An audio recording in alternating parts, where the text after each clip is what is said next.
Hello everyone. या 2-3 दिवसापासून जे मॉक ड्रिलचा कन्सेप्ट तुम्ही ऐकत आहात की बऱ्याच जणांच्या मनामध्ये शंका आहे की हे मॉक ड्रिल म्हणजे नेमकं काय आहे.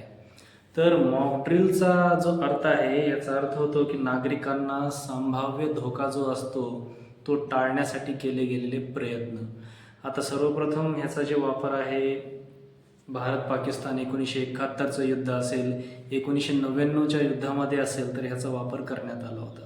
आता मॉक ड्रिल म्हणजे नेमकं काय असतं, तर प्रत्येक शहरामध्ये प्रत्येक गावामध्ये जे सरकारी जे सायरन असतं ते वाजवलं जातं आणि त्या सायरनची जी डेसिबल पॉवर असते ते कमी जास्त करण्यात येते. मग ह्याच्यावरून लक्षात येते की हा सायरनचाच आवाज आहे.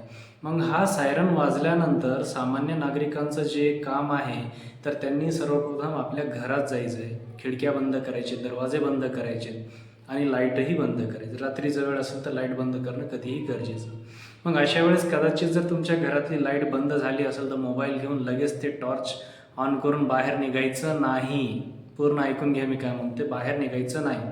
कारण काय, तुम्ही म्हणाल की सर आता GPS लोकेशन आहे, ट्रॅकर्स आहेत, सगळं काय आहे. तर याचा अर्थ साधा असा होतो की बाबा तुम्ही एखादा शॉकप्रूफ हीटर घेतला आहे, चुकून तुमचा धक्का त्या शॉकप्रूफ हीटरला लागला, इट्स ओके, पण 24 तास त्या शॉकप्रूफ हीटरला धरून बसाल, कधी ना कधी शॉक तर मारणारच.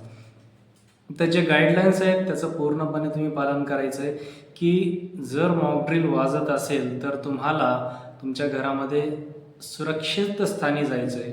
कोणी मोठे लोक असेल त्यांनाही सुरक्षित स्थानी घ्यायचं आहे, बाहेर निघायचं नाही, मोकळ्या वातावरणामध्ये जायचं नाही. आणि सर्वात महत्त्वाचं, आपल्या देशामध्ये जे व्हॉट्सअप युनिव्हर्सिटी आहे की एखादा मेसेज आला, रे बाजूच्या गल्लीमध्ये कोणतं तरी विमान पडलं, लगेच त्याला बघण्यासाठी प्रत्येकानं गर्दी करायची नाही. कारण व्हॉट्सअप युनिव्हर्सिटीचं ज्ञान किती धोकादायक आहे सगळ्यांना माहीत आहे. मग ह्याच्यामध्ये काही शहरांची माहिती त्यांनी दिली की मुंबई, उरण, तारापूर, ठाणे, पुणे, नाशिक असे 10-12 शहरं आहेत, गर्दीचे आहेत, महत्त्वाची शहर आहेत. अशा शहरांना अलर्ट करण्यात आलेला आहे. उगीचच आपल्या जिंतूर, परभणी, बोरी, झरी किंवा नांदेड, अर्धापूर, वसमत, बाळापूर, हिंगोली या ठिकाणच्या लोकांनी गर्दी करायची नाही आहे. तुम्ही अगोदरच सतर्क आहात, अजून सतर्क राहण्याची वेळ आहे. जर आलीच तर तुम्हाला कळवण्यात येईल. तर हा जो मॉक ड्रिल आहे तर कुठल्याही अफवांवर बळी पडायचं नाही. तुम्ही तुमचं सुरक्षित राहायचं आपापल्या ठिकाणी. जशी का माहिती याची माझ्याकडे येईल मी तुम्हाला पुन्हा ती माहिती देईल. तर आपल्यातलाच एक शिक्षक आहे, आपल्यातलाच एक भाऊ आहे. पहिल्यांदा असाल तर कमेंट लाईक करा आणि अशा प्रकारच्या माहिती असतील तर मी तुम्हाला वेळोवेळी पुरवण्यात येईल. ओके, जय हिंद.